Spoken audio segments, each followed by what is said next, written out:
Hello there and welcome to another edition of the Extreme Improv Podcast Skill Show. My name is David Postansky and as always I will be going over some techniques and skills so you can improve and enrich your improvised drama, theatre skills and other kinds of performances.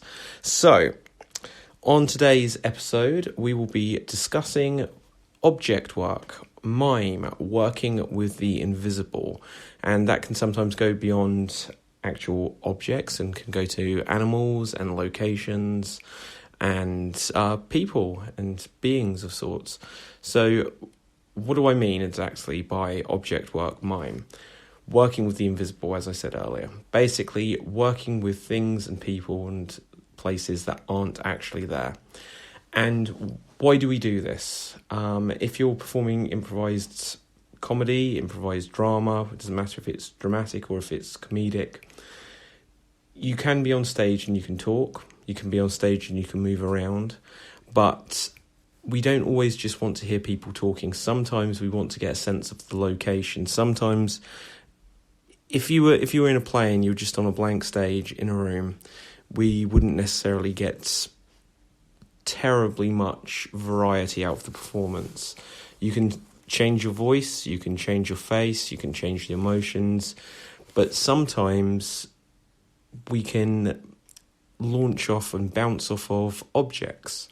So if there's a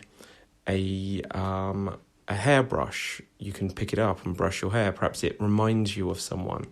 Perhaps there's a gun and it's a threatening object.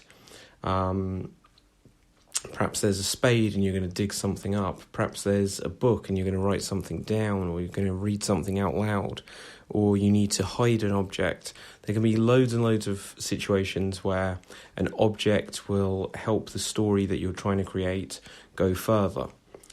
And if you're doing improvisation, more often than not, you will not have physical objects to work with.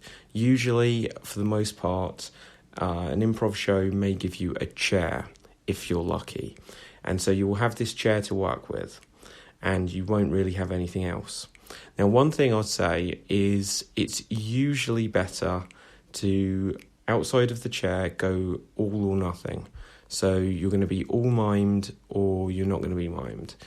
And by that I mean, if you got a mobile phone out of your pocket, that's fair enough. People would understand if you used it as a mobile phone to talk on the telephone, or if you use this if you're using the smartphone features to look something up on the internet or to play a game on it.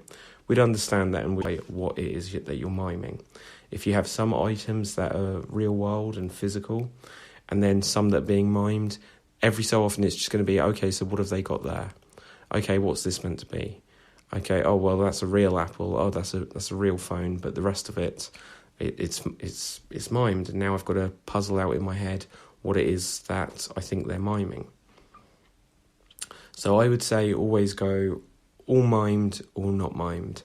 And if you're doing not mimed, that's going to make your improv show a lot more difficult, because then you're going to be limited into whatever physical objects you've got. And that's one of the wonderful things about improv, is you can literally pretend that you've got anything. There is no limits, only your imagination and what you're able to convey to the audience so that they can see in their mind's eye, in their imaginations, that you do have. So, coming on the idea now that if we just accept that we're going to be talking about miming objects, we'll move on from the idea of don't have real world objects. In fact, I'll give one final example, because it's something that's come up. Sometimes there've been an improv show where someone will remove an item of clothing. Now, if you're going to remove a jacket, that's one thing. You can take a jacket or a coat off. If you've got a jacket or an overshirt in a scene, you can take a item of clothes off like that, and it can be effective. But likewise, the same principle will apply, all or nothing. If the other characters can't do the same, then if they go to do the same in mime, their mime won't look as effective. But sometimes what I've seen happen is someone will actually take their shirt off, or someone will actually take their trousers down. And it might be that they're wearing underwear, I'm not saying about this, but if someone starts to get any degree of undressed, like where it's like they're actually getting naked. They take their shirt off and they're now topless. They take their trousers down and their trousers are now around their ankles. Now, they could get a big audience reaction for doing that, but for the rest of the show that evening, assuming it is in the evening, of course, no one else will be able to do a mime of the same thing and it be as effective. Now, if you watch an improv show and someone says, someone is miming that they're going to have a shower, or someone's miming that they're in some romantic scene, and they, seductively, slowly take their top off, take a strap off of a shoulder, undo their belt buckle, and I'm talking about miming here. They undo their belt buckle and then slide their trousers down and, stick their butt out so that it looks, alluring, so it looks sexy or whatever. The audience will have in their mind's eye that character is getting naked. But if we've already had a performer actually take their trousers down, then someone who mimes it, they can't top what's already happened, and their mime will now be ineffective, whereas it would have been pretty much as effective as when the other person did it for real. So anyway, that's some food for thought for you there. Other people may disagree with that, but I've seen it and experienced it quite a few times. So, how do you actually mime objects? So if you've got, we'll stick with the apple for a moment. If you've got an apple in your hand, you want to have your fingers extended out so we see the shape that it looks like basically you're holding a ball. You want to play with the apple a little bit, so you might pass it from hand to hand, you might chuck it up in the air and catch it. And the thing I'm going to say here is you want to think about the weight. How much does an apple weigh? You could find an apple easily if you've got one at your house, or an orange or a pear or anything like that. Think, how much does this weigh? And if I chuck it up and down and catch it in my hand, how much does it make my hand go down when I catch it? Think about the physicality of this. And when I go to bite it, what noise does it make? What do I then have to do when I'm chewing it? How much does it fill my mouth and change the words? Because if you just go, and then can talk instantly after, we're not going to believe that you're really chewing an apple. We want to get a sense that you're eating this food and that it's gone down. And it's difficult, of course, to do a podcast on miming objects when it's just vocal. You can't hear me. Sorry, you can hear me, you can't see me. But you get the idea of what I mean. So say you don't have an apple and you've got a bowling ball. How much does that bowling ball weigh? How much does it weigh for you to pick up? How do you grip it to pick it up? Do you pick it up in two hands? Because mostly I'd say bowling balls, the technique of picking one up, say you're picking it up off the ground, is different than picking up an apple. An apple, you can just put your hand like a claw, put your fingers around it, tighten your fingers around it, pick it up and you've got it. A bowling ball, you cannot just pick it up with one hand, just to pick it up with its weight, I mean. You have to put two hands around it and lift it up, and then what you'll do is you'll slot your fingers into the hole. Or you might pick it up that way to begin with, but either way, you wouldn't have all of your fingers and thumb extended out around it to pick it up. You would get your index and middle finger and thumb to put in the holes of the bowling ball, grip them and pick it up, and then you'd either pick it up so that your fingers and thumb are dangling down as if they're inside the ball, or you would pick it up and then turn your hand as if your hand is now carrying the weight, but again your fingers and thumb would still be extended, and you'll probably then put your other hand just to steady it, and we'd get a sense of the shape and weight of the bowling ball. Now, something I'll often do when I'm miming objects is, if I've got an object, I might put the object down, and I might put it down on an invisible counter, an invisible tabletop. And if you do that, the thing I'll say is, remember where your counter or tabletop or your desk or the doors or walls or anything that's physical, structure-wise, furniture-wise, is within the space that you've created. Because what you shouldn't do is put an invisible apple down on the table and then a second later walk through that table and walk through that apple. You would have to walk around the table. You'd have to remember where you put the apple down so that when you go to retrieve it, you get it back from the same spot.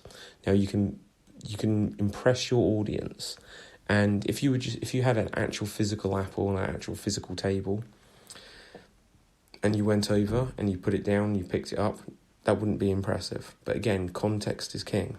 You go over to the invisible table, put the apple down, continue your scene. 5 minutes later, you go back over to the exact same spot, or as near as you can humanly do, pick the apple up, and people will be impressed. It's not going to get a standing ovation, but they will be impressed just because they will see it in their mind's eye, and that's exciting for an audience.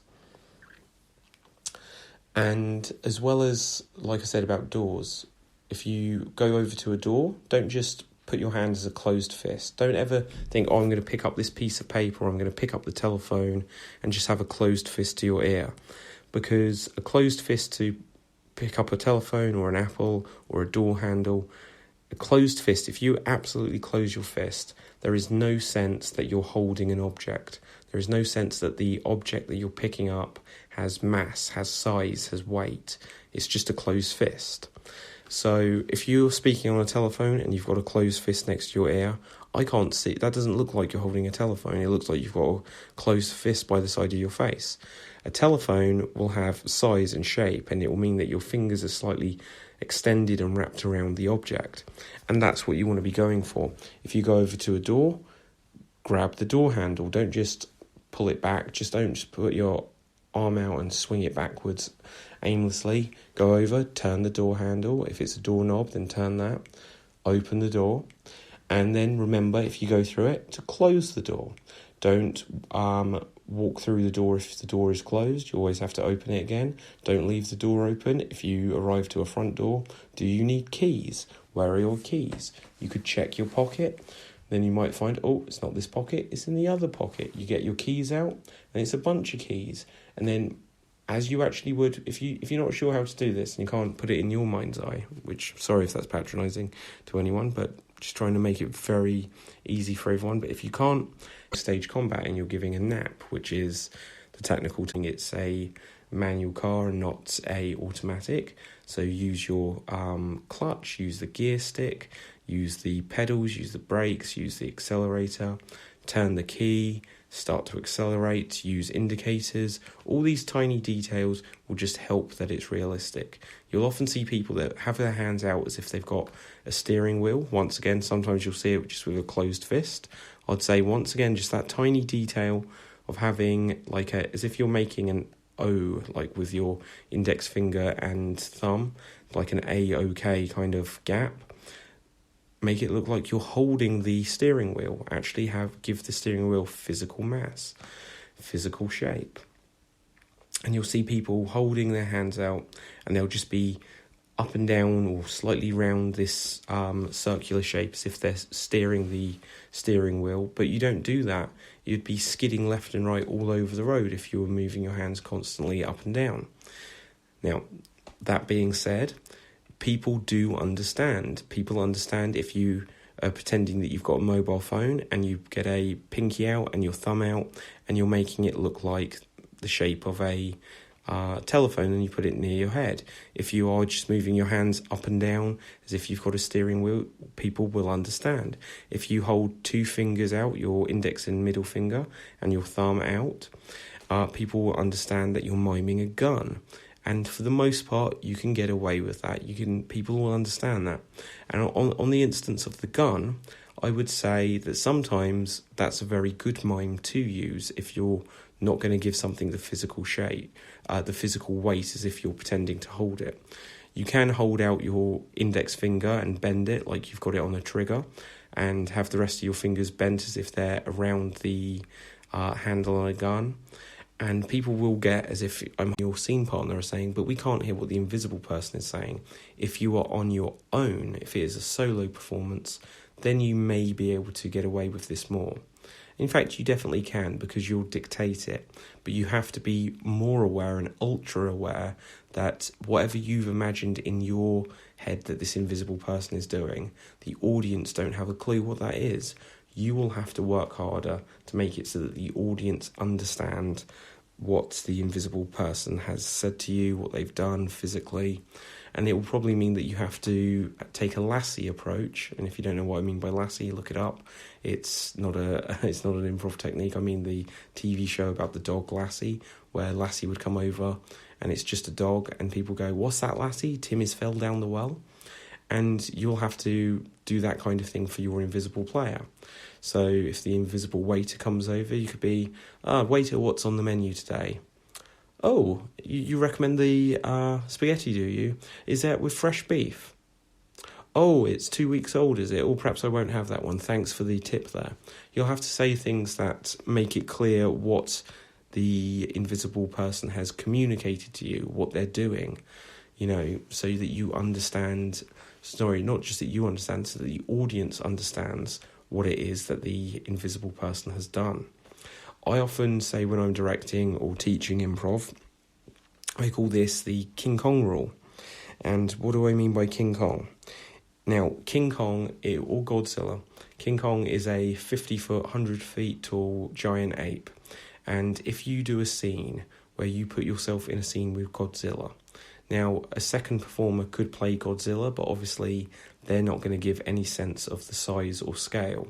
So it would be that you're standing equal sized to King Kong, and that will undersell what that character is. If they're stood there performing as King Kong, but then you're responding to them as if they are ginormous, that will mean you're looking up at the sky, and they can't possibly pick you up like King Kong actually would be able to. If they climb up a building, you'll be in two separate locations, and if you're looking up at them and they're actually on the ground level, once again, that will create a disconnect between you and your audience. So I'd say you don't want to cast another player as something like King Kong whilst you're meant to be a completely different size or scale, because even though it is possible, it makes it a more challenging task for you. And beyond that, what I'd say you don't want to do is have King Kong be this invisible being. Now, if you're two characters in a building and you want to talk about the fact that King Kong is climbing up it and King Kong is after you, great, but have the awareness that King Kong can never realistically join you in the scene, because either it'll be another performer joins in the scene and you'll just have to be responding to this performer as if they're a giant ape when clearly they can't pick you up in their hand, they can't do any of the King Kong things convincingly or authentically, or you'll just have a mimed King Kong. And if you're responding to a mimed King Kong of, "Oh, King Kong's holding me in his hands," you'll literally have to give that kind of exposition of explaining it out loud as bluntly as that. But then, of course, you're not floating in the air, and so there's another disconnect. Because if you're standing on the stage on tippy toes and saying, "Oh, King Kong's got me and I'm floating in the air," how do you then demonstrate that he's put you down? How do we demonstrate that he's climbing up a building with you? It's a difficult thing. You don't want to put Godzilla or King Kong into the scene with you if you can't accurately portray it. Because even if you've got it in your mind's eye of, this would be brilliant, it's going to be harder for your audience to understand.